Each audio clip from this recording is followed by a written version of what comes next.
太阳真的不是孤独的，它的双胞胎兄弟复仇星涅墨西斯真的藏在太阳系边缘。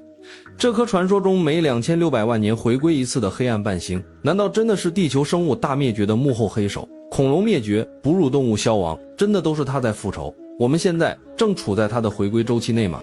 大家好，我是盘腿看宇宙。最近后台全是问我的，说太阳有个双胞胎兄弟叫涅墨西斯，是颗复仇星，每2600万年就回来一次，一回来地球就出事，甚至还有人说这颗星已经在太阳系边缘苏醒，很快就要再次回归，吓得不少人私信问我，是不是真的要迎来灾难？今天咱们就把这事儿扒得明明白白，不故弄玄虚，不制造焦虑，用最通俗的话讲透这颗传说中的太阳双胞胎。看完你就知道哪些是真的，哪些是纯的谣言。首先咱们得搞清楚涅墨西斯星到底是怎么来的，它可不是网友瞎编的，而是科学家正经提出来的假说，而且这假说一出来就轰动了整个天文圈，至今还有人在争论它到底存不存在。这是要从1984年说起，当时美国的几位古生物学家和天文学家偶然发现了一个诡异到让人头皮发麻的规律，地球过去5亿年里，生物大灭绝竟然是周期性的，平均每隔2600万年就会来一次大规模的生物洗牌，不管是天上飞的、地上跑的、水里游的，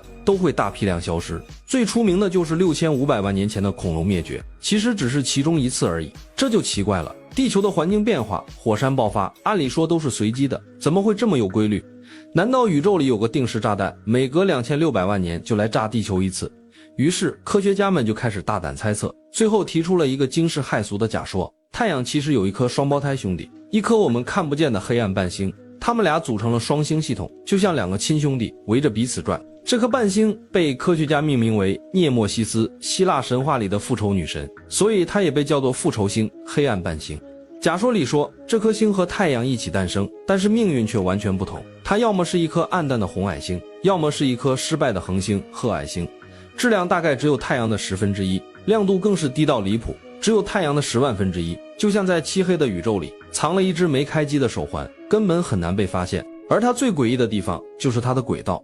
涅墨西斯星的轨道不是圆形的，而是特别扁平的椭圆形，就像一条长长的过山车轨道。它围绕太阳运行的周期刚好是2600万年，和地球生物大灭绝的周期完美吻合。这可不是巧合那么简单，科学家推测这颗复仇星每2600万年就会运行到离太阳最近的地方，也就是近日点，而这时候它的复仇就开始了。可能有人会问，它离太阳那么远，怎么复仇？怎么影响到地球？这里就要提到一个关键的地方，奥尔特云。咱们之前聊太阳的时候提到过，奥尔特云是一个包围着整个太阳系的球体云团，藏在冥王星之外，距离太阳最远能到1光年，里面布满了数不清的彗星。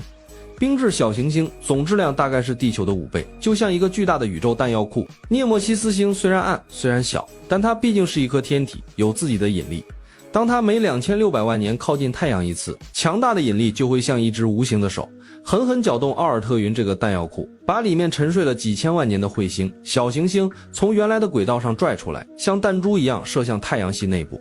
这些宇宙炮弹在太阳系里横冲直撞，其中一部分就会被地球的引力捕获。体积小的彗星进入地球大气层就会和空气摩擦燃烧殆尽，变成我们看到的流星。但体积大的小行星、彗星一旦撞上地球，后果就不堪设想。巨大的爆炸会掀起漫天尘埃，遮蔽整个天空，让阳光无法照射到地面，植物无法光合作用，慢慢枯萎，食物链断裂，紧接着大量的生物就会因为饥饿、寒冷而灭绝。6500万年前导致恐龙灭绝的尤卡坦半岛撞击事件，还有3500万年前北美洲哺乳动物大量死亡的撞击事件，按照这个假说，都和涅墨西斯星的回归有关。说到这儿，估计很多人都会后背发凉。这颗复仇星难道真的是地球生物的天敌？它每2600万年就来一次，我们现在是不是已经处在它的回归周期里了？先给大家吃一颗定心丸，咱们慢慢说。首先，这个太阳半星假说虽然听起来逻辑通顺，还能完美解释生物大灭绝的周期性，但它至今都只是一个假说。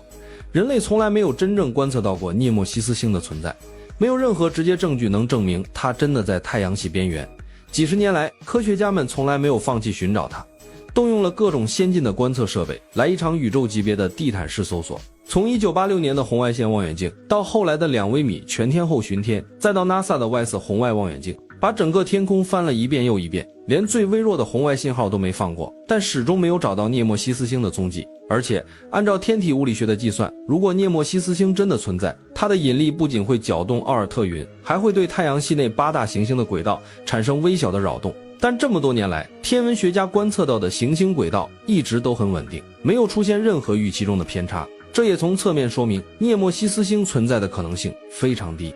不过也有一些小线索让这个假说没有被完全推翻。2004年，科学家们在冥王星轨道外发现了一颗名叫赛德纳的矮行星。这颗星的轨道特别诡异，近日点只有76个天文单位，远日点却达到了惊人的975个天文单位，偏心率极大。按照现有的天体物理理论，它根本不应该存在于这样的轨道上。于是有人就推测，赛德纳星诡异的轨道可能就是被一颗未知天体的引力扰动造成的。而这颗未知天体有可能就是传说中的涅墨西斯星。当涅墨西斯星运行到近日点时，太阳和它的引力一起作用，才把赛德纳星拉成了这样极端的轨道。但这也只是推测，不能作为决定性证据，因为赛德纳星的轨道异常也有可能是其他恒星路过太阳系时造成的，或者是太阳系内部的不稳定性导致的，还有很多其他的可能性。除此之外，还有一个关键问题，银河系中虽然有超过 50% 的恒星都是双星系统，双星系统理论上也更稳定，但太阳如果真的有一颗双胞胎兄弟，在太阳系形成的时候，它们的轨道应该会更稳定，而不是涅墨西斯星这样极端扁平的椭圆形轨道。这在天体演化理论上也存在很多说不通的地方。现在网上还有很多谣言说涅墨西斯星已经被发现，将于近几年回归，地球将迎来新一轮大灭绝。这些全都是没有任何科学依据的噱头，和之前误传太阳环形结构是戴森球残骸、太阳闪焰会毁掉地球一样，都是为了博眼球、涨流量，故意夸大其词，制造焦虑。为什么会有这么多人相信这些谣言？其实和之前的误解一样，都是3个原因。第一，视觉和逻辑的误导。这个假说能完美解释生物大灭绝的周期，人们天生就喜欢相信有因有果的故事，所以很容易被说服。第二，流量炒作、复仇星、世界末日、生物灭绝这些关键词远比天文假说、科学探索更能吸引关注。很多自媒体故意截取假说中的部分内容，去掉科学标注，配上惊悚文案，误导大家。第三，科普不足。很多人对双星系统、奥尔特云、天体引力这些知识了解太少，不知道假说和事实的区别，很容易被谣言带偏。说到这里，可能有人会问，咱们中国的夸父1号天天盯着太阳观测，它有没有可能成为第一个捕捉到涅墨西斯星踪迹的设备？其实可能性不大，因为夸父1号的核心使命是观测太阳本身的磁场、闪焰和日冕物质抛射，它的观测范围主要集中在太阳周边。而涅墨西斯星如果存在，距离太阳最远能到1光年，超出了夸父1号的观测范围。不过咱们中国的航天事业一直在进步，未来随着更多深空探测设备的发射，或许我们能更深入地探索太阳系边缘，揭开奥尔特云的秘密，也能彻底查清涅墨西斯星到底是真实存在，还是科学家的美好猜想。可能有人会觉得失望，说了这么多，原来这颗复仇星可能根本就不存在。其实不用失望，科学的魅力从来都不是找到一个既定的答案，而是不断地提出猜想，不断地探索，不断地推翻，不断地接近真相。涅墨西斯星的假说虽然至今没有被证实，但它也为科学家们研究生物大灭绝、太阳系演化提供了一个全新的视角，推动了天文学和古生物学的发展。而且退一步说，就算涅墨西斯星真的存在，我们也完全不用恐慌。它的回归周期是2600万年，距离上一次传说中的回归已经过去了几千万年，下一次回归还早得很。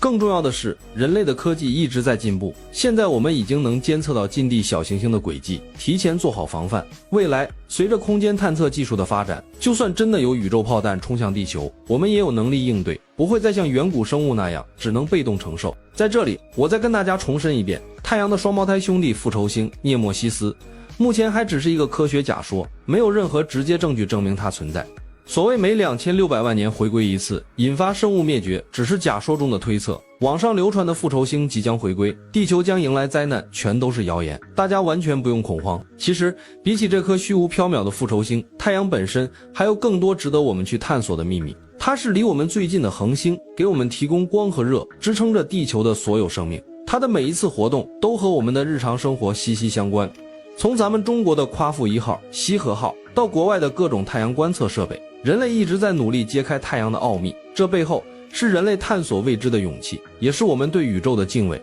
很多人喜欢幻想宇宙中有神秘的天体、未知的文明，喜欢被那些惊悚的传说吸引。但其实宇宙的浪漫从来都不是这些虚无缥缈的噱头，而是自然本身的精妙，是人类不断探索未知的坚持，是我们一点点揭开宇宙面纱的惊喜。